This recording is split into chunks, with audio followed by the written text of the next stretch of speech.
I'm very grateful that you're all here. I want to ask you, first of all, what is a boutique fitness studio? Many of us assume it's just a small gym, but it can be quite the opposite. Boutiques are a very different mindset, a very different religion, if that's the right word. And if it's not size, it's attitude. Could I get you all to take a few moments and describe your own experiences on that? And let's start off with Emma and then go to Tracy. Great. So hi, everyone, and fantastic to have so many of you from around the world. So welcome. It's been an amazing day, and I hope you're enjoying it. Look, boutique, it's been around a while, actually, but here we are in the experience economy. So if there were a word to put around boutique, it's focus. So when you go into a boutique, there is one undiluted, potent experience through all the touch points. And what it does is it holds you in this like-mindedness. You generally are doing the same or similar exercises with a like-mindedness, and there's a feeling of togetherness. So the community's higher, the experience is higher. It tends to have lots of touch points, whether that's concierge service, whether that's before and after care, all of those things. It tends to be digitally enabled, and it also is something that's really, really focused, and that's inside and outside the club. Passionate, evangelistic following, all of these things. So it's very passionate, very focused, and very potent. So I'm speaking at a high level, that's a definition. I would also say that it's very hard to define it. There are big boutiques, and there are tiny boutiques, and there are boutiques that do several things. So if you apply any of the one rules, it doesn't quite work, but that's sort of in the general feeling. And then Tracy, you'll probably have some more specific examples of teaching. Thank you, guys. I'm back in now. I apologize for that little glitch. So, okay, so being submerged in the boutique fitness industry sort of for the past 5 years here in Asia, I think one of the things that comes to mind is the intimacy of the environment and the intimacy of the experience. The fact that the numbers are a lot lower than, say, other fitness clubs where they're driving up membership towards 2,000 and 3,000 members. Boutique tries to get a hardcore membership of, say, 200 to 400 members that will pay premium to get their bike or get their bag or get their treadmill, and then every experience along the way, from the minute they book to the fact that we know that you're coming, that we know your name, we know what you look like before you even get into the studio, and that we can help you, give you that amazing experience, and that you feel now you're suddenly part of a tribe. So it's the intimacy across to the tribe that we're trying to create in the boutique space. Wonderful. Thank you for that, Emma, and also Tracy, for those insights. I'd like to ask you a slightly different question, ladies, again, just to pivot. Boutiques use a very specific language, from the brand story to the website copy and also the social media. It's a very unique vocabulary. What are some of the words and phrases that boutiques should be using and should never use? Right, why don't you kick off? Yeah, great. So look, I always go back. One of our best examples was 2006 when SoulCycle launched, and it really, while they weren't the first, I mean, Barry's and many other, they're 21 years old, for goodness sake, but SoulCycle had a seminal moment in boutique fitness, and they really lifted the whole level. So they brought a whole new service, and with that they brought a whole new language. So they didn't have members and people who just came to their classes. They had evangelists. They have Super Soul, which is when you can up level to a VIP service. So they started to own a whole lot of language. They treated people like clients and not just members you didn't know anything about. They knew everything about you, and so all the languaging is very much around that. And I'm sure, Trace, you've got some more examples, but Soul is always the one I look to. And it was always you always could, it's a bit like Coca-Cola or Nike, you could see a SoulCycle ad and know it was a SoulCycle ad, because the language was very tight, the images were pulled in as well, and they were treating people very specially. You could tell, and remember that their focus wasn't to do a cycle class where you burn calories. Their whole reason for being was to shift your soul. And so everything around that, the language was always going to be in that way. They wanted it to stand out. They wanted you to feel really special and like your best self. So that's sort of one example. Trace? Yeah, I mean, words that we used when we, developed Choir is we wanted to be really provocative as well. So we started using language like rock stars, which you'll hear quite common now. We've never called our trainers, although that could be something that happens in our operating manuals, but they are rock stars first and foremost, and our client base is our tribe. They are our fans. We're innovators, not imitators, and we use, provocative hashtags in our marketing. So yeah, it's like trying to really stand out in a really loud market, and so coming up with, funky hashtags in our own language is the way that we try and do that. Excellent. Thank you both very much for that. Barbara, I'll ask you to come in on the next question. So let me just introduce the next question for the panelists. In the US, we have noticed a significant shift in the size of classes. Rather than large 50 bike studios with half empty seats during non-peak classes, we are getting requests for smaller, multiple studios under one roof, 35 bikes, 20 boxing, 18 hit. This provides creativity to mix it up, calling double shots where 30 minutes in the bike and 30 minutes in the bag. Do you see this trending internationally? And Justin, I'd like to start with you on this, if you don't mind. Yeah, absolutely. I think as humans, we're complex beings. The first part is we love certainty.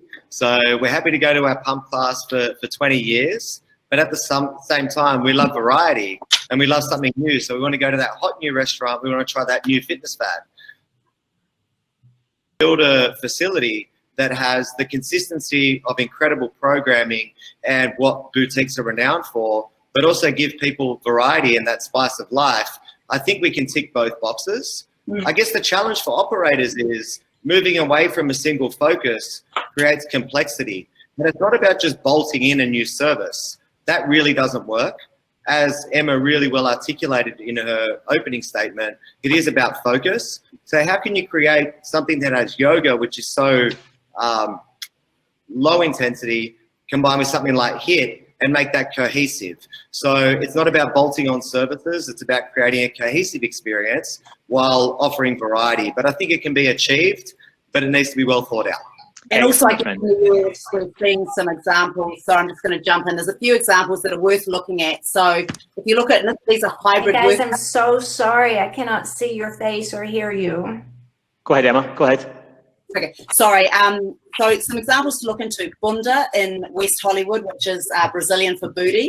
So they have a wonderful where they do half Stairmaster and half booty station, which has a slide and kettlebells and dumbbells and tubing and all of that stuff. So, and they basically TikTok between those two things. So that's a really good example of like hybrid workouts. House in Vancouver is another beautiful, they took over a whole new precinct and developed a whole part of downtown, a beautiful area in Vancouver, and they've done a very similar thing. Smaller classes, a few more of them.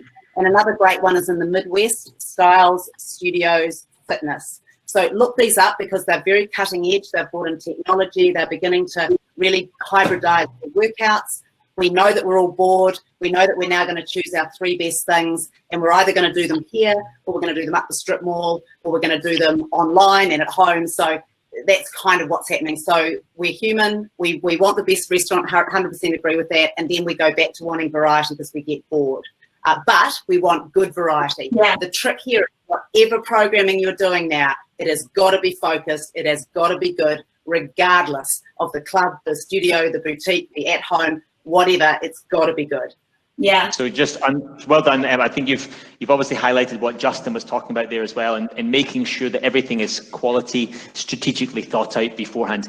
Tracy, if you could just add on to this statement as well. Yeah, we actually do offer the hybrid workouts, and we've been offering them since day one. So when we opened our first studio, that we offered a treadmill HIIT workout and a strength-based workout, and that was a 1 studio operation. When we opened the second operation, it was actually 3 studios, and we offered the treadmill workout, the boxing workout, and the ride studio or the spinning studio. At the spinning studio, we offered a spin plus HIIT and a spin plus yoga class because nobody else was doing it. But we knew that we would have an audience because, you know, boutique spinning is really, really popular, but you definitely want to have the focus on what you can do really well that no one else is doing. We opened another studio, and then our flagship studio now also has bar. So there's bar, boxing, and strength training. but it does give an opportunity to create really cool, sexy marketing opportunities with classes to do things like bar fight. So you've got 30 minutes in the bar studio, 30 minutes in the strike studio, you've got 20 women, you know. I mean, it's amazing marketing, but as long as each program offers a great experience, then you can, you know, repackage it and you've got another option there. What that does for us, we're about to license globally, and that gives us 8 proprietary programs that they can become modular. So a client can look at their market and can go, okay, well, we don't have a bar studio anywhere near us and nobody's doing boxing. So we'll take bar, we'll take boxing. That's a two studio fit out for us, and we've got, you know, all the tools, the training, the digital, and everything that they can get running and get going. So I do believe that, you know, keep your product really strong and don't deviate too much from what you do when you get going, especially if you're seeing people walk into the studio. But I do believe in the fusion workouts, and I think a lot of that is because people don't have a lot of time and they don't want one membership over there and another membership over there. They love the opportunity to have, you know, multiple workouts under one roof. So that's what we're doing. Well, that is what makes Fire Station Fitness and also the playground and the bunker so effective, and Emma's obviously encapsulated that as well. So thank you, all of you, for those very valuable insights. PJ, this question pertains more to you, my friend. The lockdown was a great test for online streaming, and boutiques pivoted quickly to offer digital content. Uscreen is really the expert in how digital and online offerings are offered. So what digital content, social media, and virtual platforms are working for online offerings, and what is not? And if I could go beyond that and ask a further question for the audience, what is the essential equipment that is required for these brands to do that? PJ? Yeah, absolutely. Thank you for that. Really good question. I think the most I think you're not on camera, my friend. Can you turn your camera on, PJ? Yeah, let's try that with the camera. All right, there we go. Okay, if the reception is bad, let me know, I'll cut it off. Okay, so the most common types of usage we see online, especially with fitness now, is one is video on demand, and then as well as live streaming, right? So live streaming is direct engagement. It's very engaging. It's super easy to create live content. If you've never done video before, have never had a digital offering, it's super easy to turn on a camera, and I'll go over some of the most popular equipment to do that.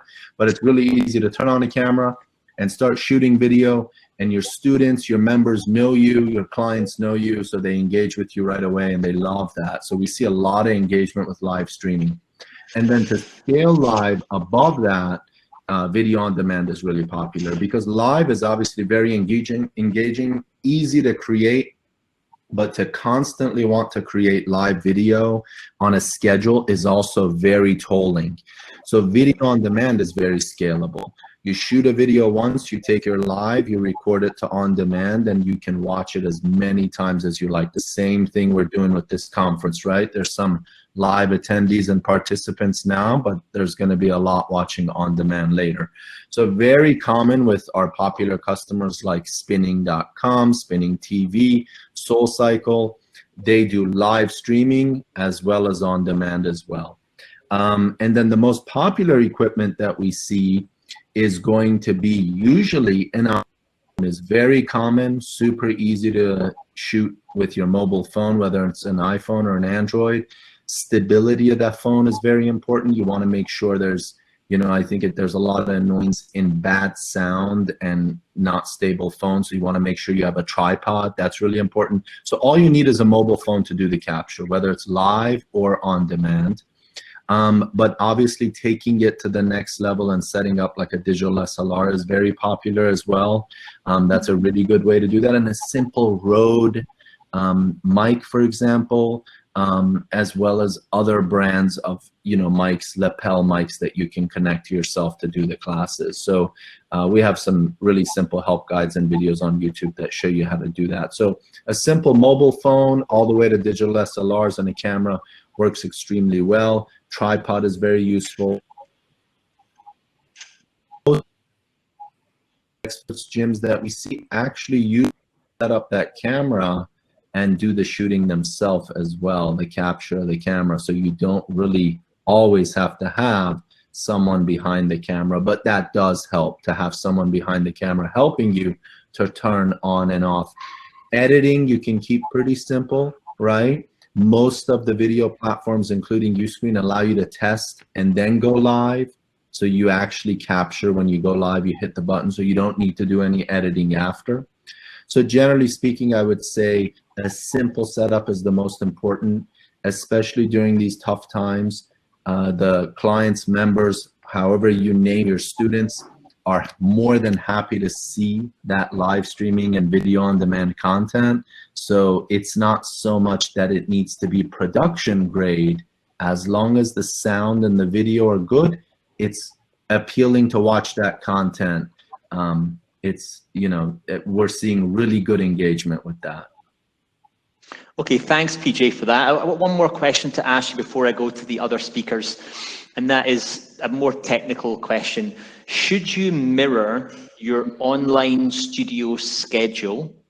Sorry, should you mirror your offline studio schedule with your online? Can you give us a why and a why not? Yeah, absolutely. I think the reason you could do that is to keep it pretty engaging with your audience and kind of keep that schedule going and get your students constantly showing up at some of the times they're used to. Why not would be, I think on average from what we see initially, especially if you're going to a digital offering, you're not going to be able to do so many classes that you used to. It obviously took a long time to ramp up to do the number of classes in person. Yes, it might seem easier to do those digitally, but to ramp up that many classes, digital offering pretty quickly is going to be a lot of work. So you can actually scale it down, because remember, you don't need as much, you don't have to have a cap on the number of attendees in a digital offering. You could have 500 people in one class, where in person you couldn't. Digital is very easy to scale, both on live streaming as well as on demand. So you do not need to mimic that exact physical schedule that you had in person with your live.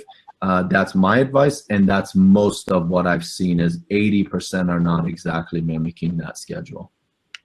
Okay, thanks, PJ. That was great, actually. What I'm going to do now is I'm going to post something in the chat, PJ, that I'd like you and the audience to engage in a chat discussion about, whilst I pivot to the other speakers. So in the chat right now, audience and PJ, I've just listed the different types of digital offerings that there are. They include subscriptions, live streams, live one-on-one. What PJ is going to do now is give you some advice on the chat about each of those different options, if that's okay, PJ, whilst I just asked one of the other speakers another question, just so we can get as much answers and content out there as possible. So Justin, I'd like to ask you this. Whilst on the topic of digital streaming, Peloton recently settled a lawsuit filed by music publishers that sought $300 million in damages over illegal use of unlicensed songs. Boutiques face the same challenges as Peloton. Using royalty-free music does not always inspire or motivate. What advice, as a boutique fitness specialist, can you share to help boutiques navigate this slippery slope? Justin, if you don't mind.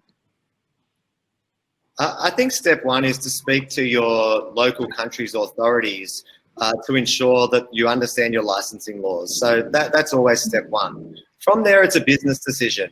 You've got to balance the cost of licensing that music with the benefits, and then make a business decision that's going to suit you and your customer and client base. If music's at the forefront of everything you do, then what you can do is potentially invest in that. It's an experience expense. It's a marketing and retention expense. And they're the things that we need to consider, not just what the bottom line cost is for these services.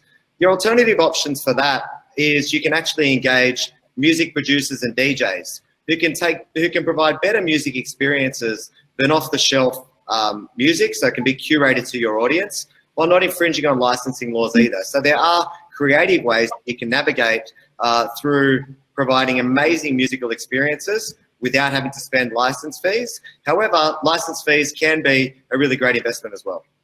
Excellent. Thank you very much for that. Just a slight question beyond this. If any of the speakers have some advice in this regard that you wish to impart to the audience via the chat later on, as I'm asking more questions, please feel free to do so. Justin, you are welcome to do that now if you wish. Tracy and Emma, I'd like to ask you another question, which is that studio owners are extremely creative and believe in giving back to their community. From outdoor pop-up classes to monthly charity events, they really try to weave philanthropy into their brand. Rise 31 is a studio in Florida that Barbara actually created within 31 days, and it gives support to a lot of non-profits. If you do good, you feel good. That was the philosophy behind that endeavor. What are some of the clever grassroots marketing ideas that both of you can recommend? And I'll ask Tracy first. Yeah, I think I just want to start with something really simple, and I think it's the fact that when our fan base book into a class, we can see A, that they're new, or B, that it's their birthday. So I think it's just a ground roots understanding that as their trainer, that we're going to be celebrating their birthday. So you can see there's a little birthday icon next to their name, and so we just kind of tell everyone else in the room, hey, when they walk in the room, we're going to be, celebrating, or we might even organize a cake. So that's like the very basics. And then it goes right up to private parties. Hen nights are always popular. Farewells are the sad ones, but we always celebrate those. And then I think a big one for us that we always look to is Breast Cancer Awareness Week. 80% of our client base are female, and there's often people that we know that are experiencing cancer that are coming to train with us, and so we make that quite personal, and we try to engage as many people as possible into the cause. We'll have pink classes, pink bubbly, pink muffins, you name it, and raising money to give back to the Breast Cancer Awareness Fund. That's just one example. I know a lot of boutiques would be doing the same in their own way, but like you mentioned, it is part of what we do at Boutique. We want to align ourselves with causes that we believe in and enhance the community. Excellent. Thank you both very much for that. Emma, same question to you. Yeah, so just picking up on Tracy's thing, when I was at Equinox, we were part of Cycle for Survival, which is the same example. People have a lot of heart when there's a really big cause. Everyone knows someone who's died from cancer, is suffering from cancer, knows who's got cancer, a parent, a cousin, a friend. So, even when I was there, we'd raised north of $100 million. You had Memorial Sloan Kettering, of course, driving that, and there was a whole team. But the point is, there's a huge amount of heart for these social issues that touch everyone. So that example. A couple of boutique examples that I've seen recently. Pride was cancelled in Nashville at one of the boutiques that I consult with, 7 Minutes Fitness. Fabulous concept where you go through circuit training. And of course, because of Black Lives Matter and the whole thing, it's been a really big year. So they actually took Pride inside. They got the drag queens to host the actual class. They had a fantastic, fashion show with a big runway down the middle, and they had all their DJs. And so they basically brought it inside, and that money, I believe, went to those sorts of issues. So that was just a fabulous way to still celebrate during trying times in a respectful way that didn't lean on. And what you find is your community demands this because they're so tight. For you to ignore all the things that are happening in the community is just tone deaf.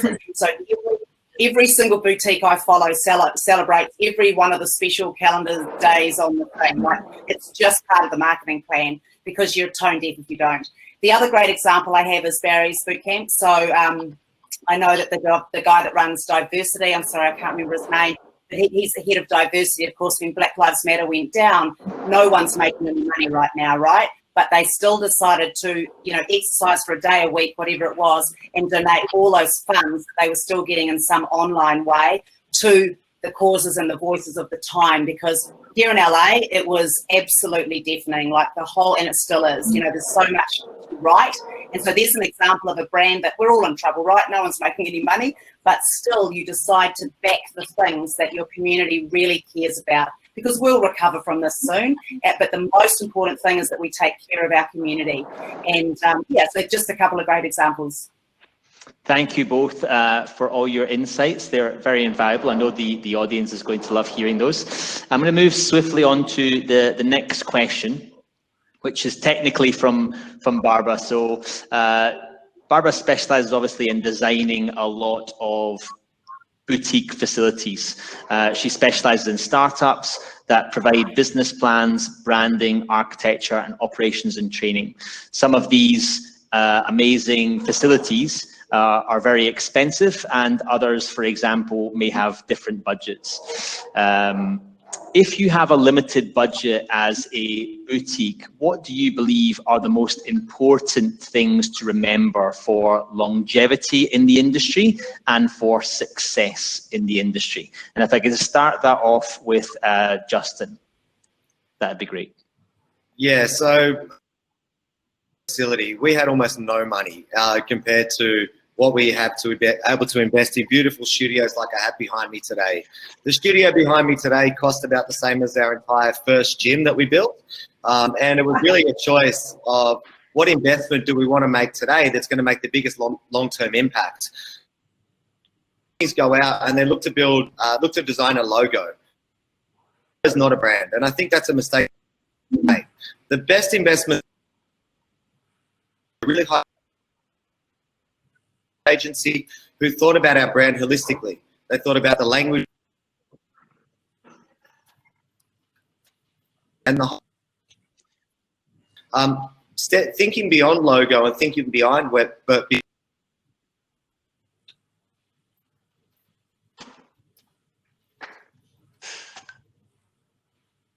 I think, is Justin cut out? I think we might have lost Justin for a second. Apologies there, folks. Tracy, same question for you, Tracy. If you've got a boutique that is actually on a small scale income, or they have limited, what's the best way in which you would say this is the key to your lasting success when you don't have a great deal of resources? Tracy. Well, I believe that instructor training is really vital. The experience that you're going to give is going to be, you're going to get your more bang for your buck, even when the paint starts peeling, because what you're doing is you're engaging people to an experience and to a trainer who we promise is going to give you that experience every single week. So I do think that you know, budgeting towards great training and great signature workouts is important. And then next up would be, you know, the environment that you're in. So personally, sound system. You can put a great rock star on a podium, but if the music is shit, then, you know, like, how is that going to be a great experience? So if you, I mean, your footprint is small anyway. So from a cost perspective, real estate is pretty affordable. So if you can put your money towards your instructor training and great sound system and, you know, a beautiful paint job, then I think you've got the experience that you're promising, and people will get that week on week on week. Excellent. So Emma, the same question to you, if you don't mind. Yeah, I'd agree completely. So in my book, I talk about the three sections, being brand, being product, and being systems. And you have to invest on the product part of it, which for me is exactly what Tracy said. It's the people, it's the programming, and the place. And then for every single brand I've ever worked with, the number one reason they get closed down or legal issues is because sound.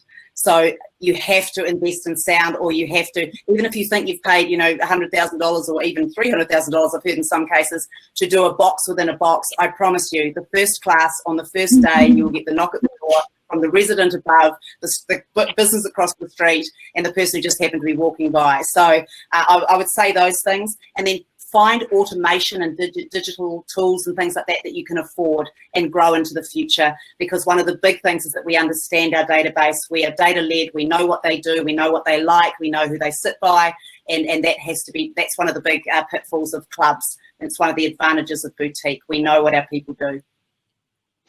Excellent. So great content from you all. Sorry, Justin, that you cut off on the last point. Can I come back to you, Justin, and just ask you to finish off your last final statement? I'm not entirely sure where I got up to, but essentially, Just your in last my one, view, yeah. there's two parts.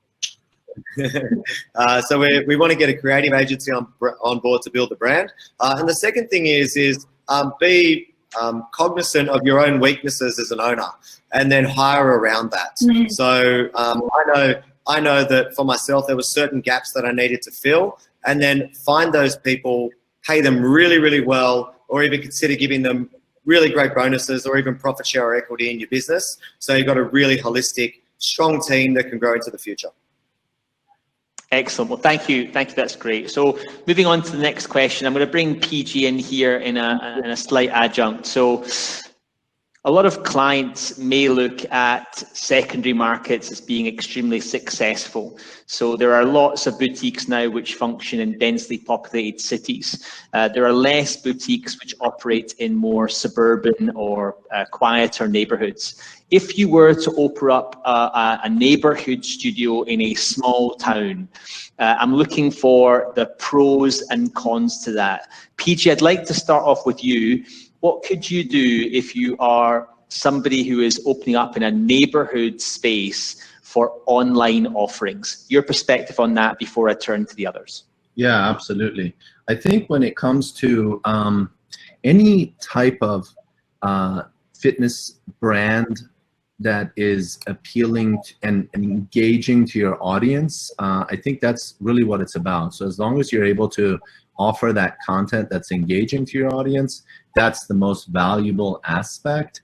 And obviously the different regions and content and audiences that you're appealing to makes a difference based on location, right? And the demographics. But ultimately with a digital offering, I think as long as you're offering engaging content to that audience, where you're located, I don't see a huge difference in, but possibly others might have some other input. But I think as far as a digital offering goes, it's scalable, it's versatile, and it's pretty much global. So as long as your audience is able to capture and engage that content, it can be streamed anywhere. Excellent. Yeah, absolutely. I believe that obviously there's people inside the audience here which are functioning in major cities around the world, but they're also looking to move out towards residences and perhaps even open up other studios in smaller spaces. Justin, you've obviously done this, and so have you, Tracy. Can you give any insights into what you would do if you were going from a large city space to a small suburban area where the network and neighborhood is much more condensed? Justin first, please. Yeah, absolutely. I'd look at a few things. Your biggest advantage of going into a regional area is reduction in cost. So double down on that. You want to make sure that you're not over-investing because you've got a smaller market and you've got a higher level of risk because of that smaller market. So it doesn't matter so much if you're not on the high street or not in the shopping center. People in that small town are going to know you if you're a good operator, and they will come and find you, and everyone drives. So find a location that's outside of the middle of the city, that's got really cheap rent, so you can get the upside of being in the small town, which is affordable costs. Your risks are sitting with the people side of things, so your staff and recruitment's a challenge because you have a smaller pool of people to play with. So go out and again, find a superstar, pay that superstar well, let them lead and manage your business. And the final tip that I have is if you have the capability to do it within your model, curate your business, your model, and your offering to the local demographic. So we've opened up in a place called Darwin, which is very different from Sydney, and we've curated our experience in Darwin to suit that local demographic, and our marketing and everything associated with it ensures that it meets the demand of that local market. We're not doing Sydney in Darwin. That's a couple of tips from me. Yeah. Fantastic. Tracy, go ahead and build from that if you wish to. Yeah, I 100% agree with what Justin says, and I would probably just add, make sure that you do your research, understand the demographic. I mean, there are some really fantastic small towns, and the demographic have money to spend. They're just waiting for you to come to them. They've heard that you're out there, and you know, maybe they want that experience too, and money is really not a problem. So, you know, if you can curate the experience specifically for that demographic and that town, which Justin mentioned, then I think there's every chance of success. You know, the con is the talent piece. Is it's very hard to find a rock star in maybe a retirement place. But then again, you know, you can change up the programming so that people can relate to the rock star, and I think you're all guns blazing. Excellent. Probably Emma? one more comment to jump in on there is a lot of people ask me about club versus boutique, and it can sometimes be that when you get out of the cities as well. Work out your path for profitability, work out what the rates are you're going to be able to charge, and remember that a boutique has a different challenge. It only needs a few hundred active members. A club generally needs thousands. Those are very different mechanics and levers that you're pulling. So when you go into somewhere, the costs are down, find out what they really want, find out how you're going to make money, because if you don't make money, you're not in business, essentially. And a lot of us do it for too much of the heart. You have to be able to do that, as we've all learned over the last 6 months.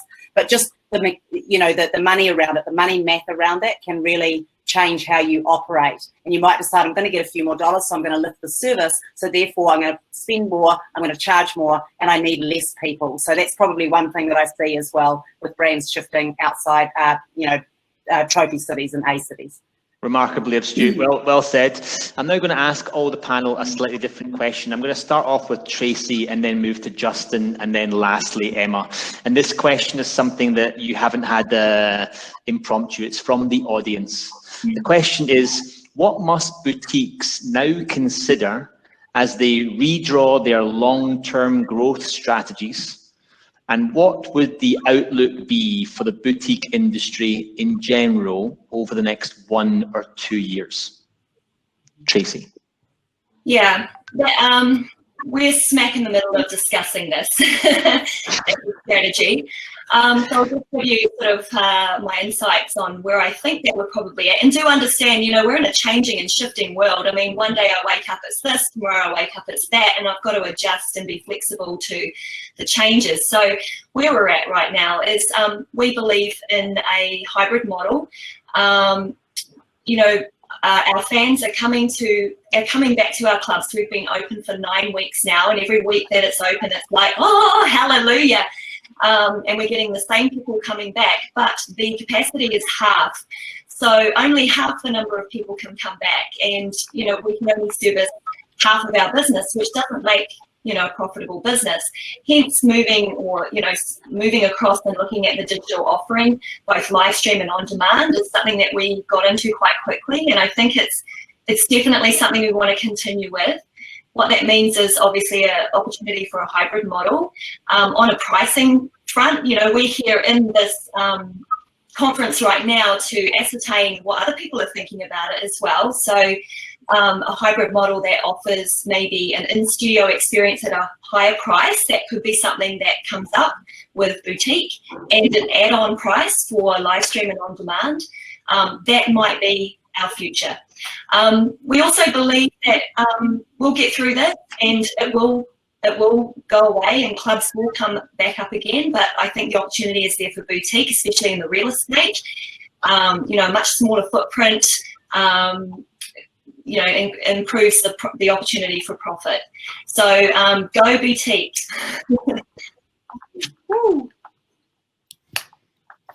Who's next?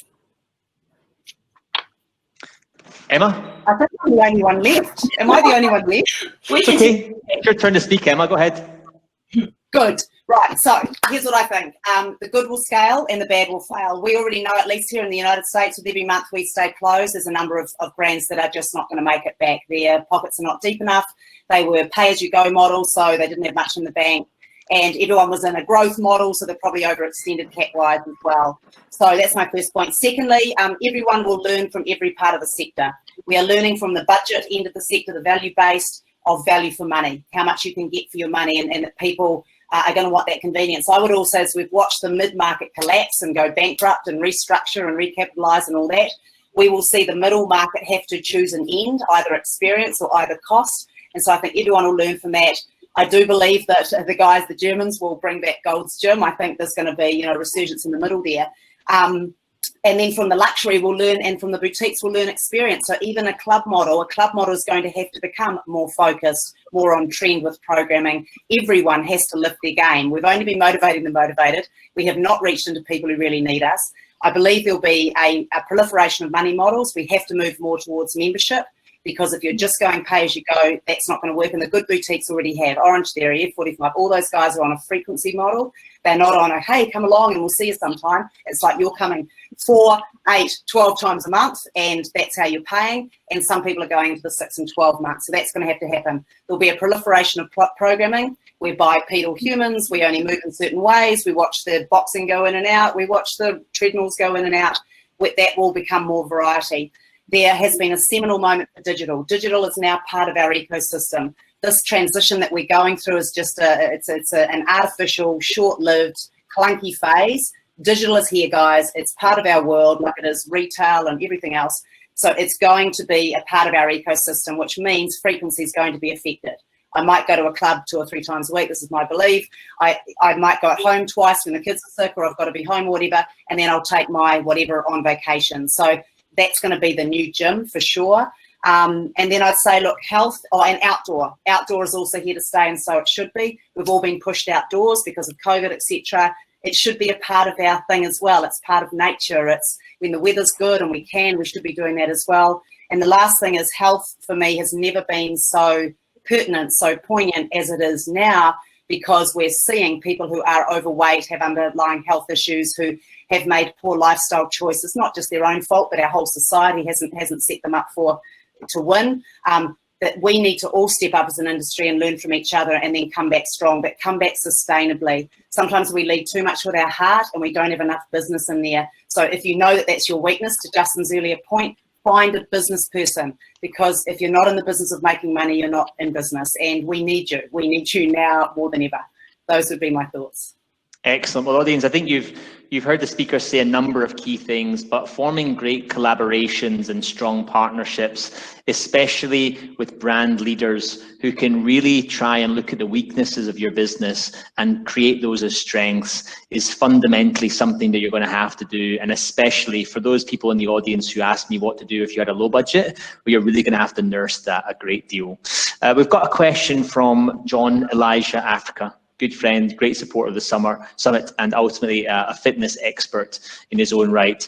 He's asking the boutique fitness leaders in the panel today, what is the best way that brands can use exercise programming to build their brand or to gain extra money? What is the best way in which you can look at your exercise programs to uniquely tweak your brand or build your revenue? I'll ask that from Justin, first of all. So just to repeat the question, it was just cutting in and out a little bit. So we're looking for how can we use programming to increase revenue? Is that correct? Exactly, yeah. Okay. So look, I think one of the core things that we can do at the moment is look at diversification. As we're coming through a pandemic period, there's a lot of risk. We're in a crisis, but that's going to present an opportunity for many. In terms of increasing revenue, we can do that a number of ways. Many people have moved online, but we can also look to move to one-on-one. But diversification of service offering is going to be a big one. Looking specifically at the point raised, I think one of the parts that we can look at on Tracy's point is we have a smaller group of members. If you are over delivering to that group of members, it may not be a bad time to increase prices. We just put a price increase out 2 weeks ago, and we actually had 3 thank yous and no negative complaints from a price increase. So members are understanding that we have had a reduced capacity. We can't operate the same as we did before. And the ones that have remained, they love us and they're loyal. And they're probably happy to support us and pay more because they probably still get their jobs earning the same amount of income with lower amount of expenses. So there is the opportunity for us to be able to ratchet up our prices a little bit, providing we're still providing good value in accordance with the market. But that's an opportunity for us to increase prices now. Excellent. Thank you, Justin, for that. And for those of you in the audience who are looking at Justin on the video right now, you can see some of his space behind him. It looks fantastic. So absolutely, I can understand why many people love to work out in that space. And Tracy, although she's at her home office right now, if you've ever been to Fire Station Fitness, it's phenomenal as a space. But Tracy, could you impart also to that same question? Is there anything that you think exercise programming does specifically well when you tweak it to build on revenue or to build on brand? Yeah, I mean, I can only support the first thing that Justin mentioned about putting it online, because I know John's asking, how do you monetize your programming? So being able to reach a wider audience and offer a subscription model that allows people to access our programming, and our programming is highly branded, so I think that's good for our brand. And then the only other one is that, we're actually licensing, so our programs come with that license, and that's an opportunity to monetize. Excellent. Emma, anything to add on this? Yeah, I'll just say, look, brand is just another word for essentially a feeling. So it really goes back to content is king, and you have to really master a result and a feeling. So I would come back to that. There is so much free stuff out there. Almost every person on planet Earth went live over the last five months. So there has to be some way that you pull that in. So I would find a way to own a feeling. I also think friend get friend. If you are a small operation, you don't have a lot of dollars. If you're going to try and go out to the big wide world, and it sounds like, oh, there's going to be so many people out there that want my programming, that comes down to marketing spend, which then comes down to competing against people like, Peloton and Mirror and Tonal. So, and everyone knows that cost of acquisition of a customer is actually very high in that game. You have to invest and invest and invest and invest unless it's a local play. But if you do friend get friend, choose someone just like you that would love this. That you can sort of grow organically, and you're likely to have better retention, because also friends keep friends going. I don't mind letting myself down, but I sure as hell aren't going to let Tracy down. And that whole thing, that's what the power of community. You go not at 5:45 in the morning because you do not want to let your friends down. So I think building in that community, any businesses that don't have a community don't last. Full stop. Period. Excellent. So has to be a part of it. You look at Peloton. I was talking with Dr. Bedford the other day from a retention psychology, sports psych point of view. 300 cues, 300 behavioural cues he counted in one Peloton class. Hooks that are getting into, things that are keeping you going. Leaderboard, hey, Emma, there in Wisconsin, all these things. So that's what we're against now, is behavioural change. So I would build that sort of stuff in. PT, all my PT friends are making money. Almost none of my group fitness friends are making money. So that's another pivot you could think of doing. Maybe there's something in group fitness that you could do. But the PT model, people are used to paying for personalised service. They're used to getting group fitness for free. So it's been very hard to turn that into a fiscal relationship.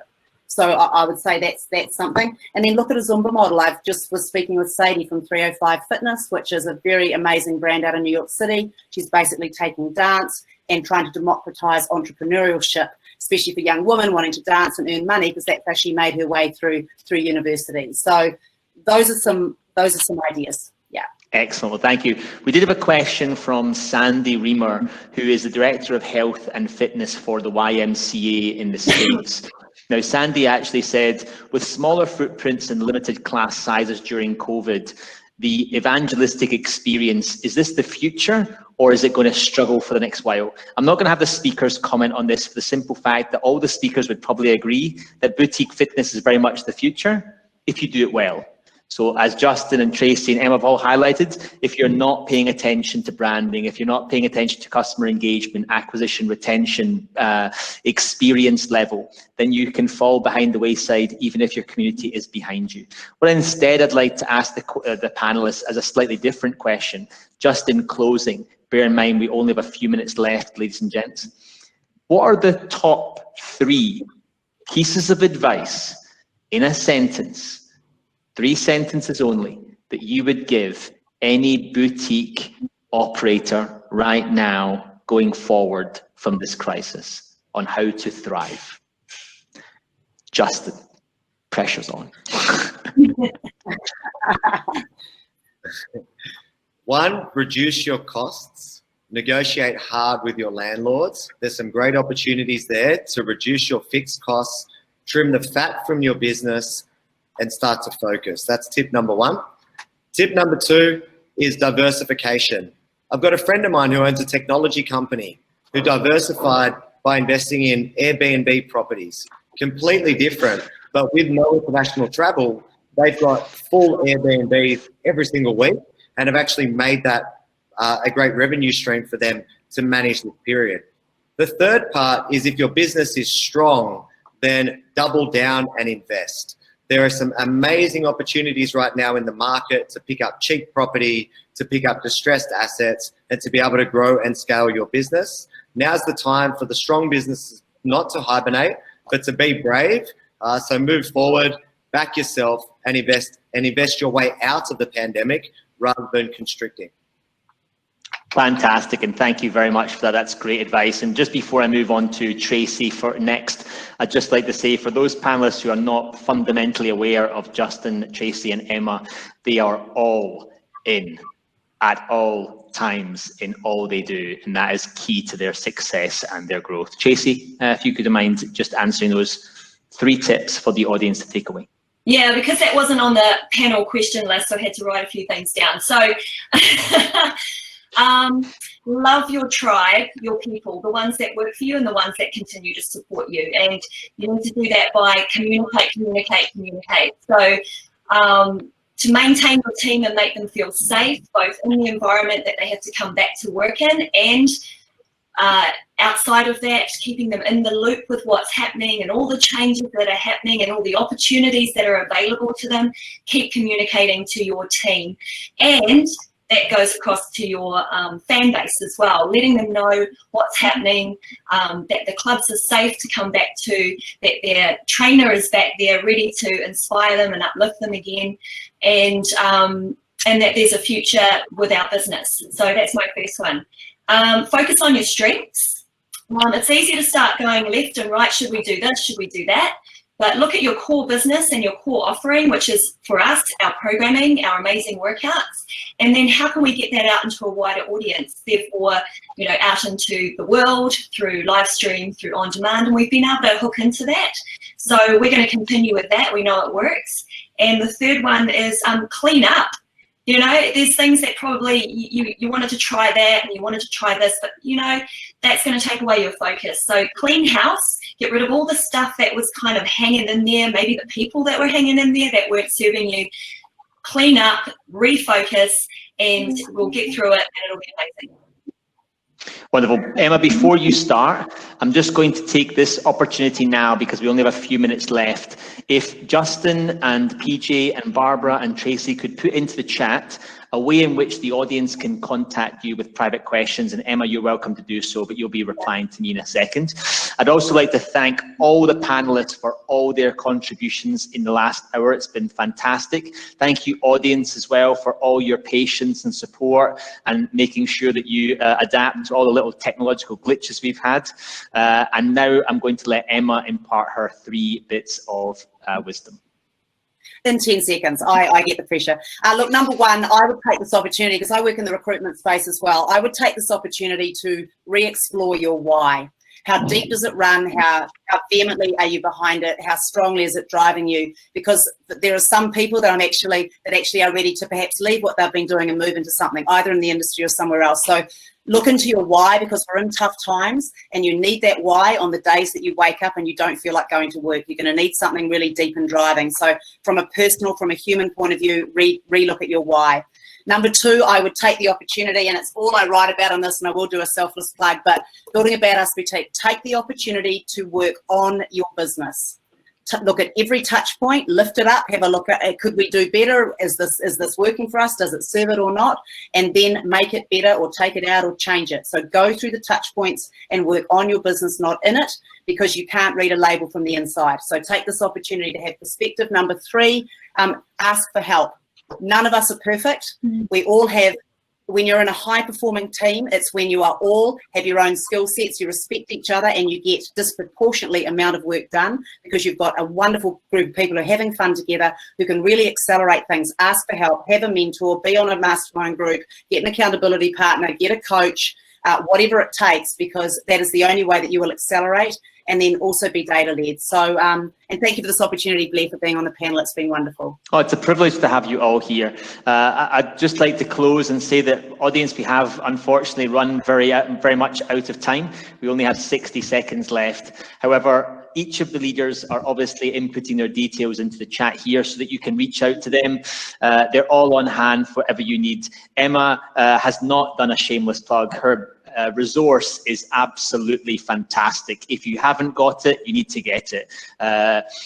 I appreciate that a lot of people right now are going to limit spends, but it's a very worthwhile spend. You'll save yourself a lot of time and hassle by looking at some of the information therein. It encompasses interviews with a lot of leaders, people like Justin and Tracy, who she's very close to, who have had these similar problems. I'd like to thank all of the speakers, Tracy Minnoch of FIRE and FIO for her advice. I'd like to thank Emma Barry, Global Fitness Authority, and Justin Ashley of Playground Fitness and the Bunker Gym. You have been stellar. For all of you watching, this session is coming to a close. You have around 1 hour right now between 2 o'clock and 3 o'clock Singaporean time to both network. And if you have networked already, fantastic. If you've not, connect with more of your tribe there. And also, please do search out our exposition, where all of our sponsors and supporters and partners have listed their brand new products, their newest innovations, and their greatest services, so that you can see who is leading the industry in this regard.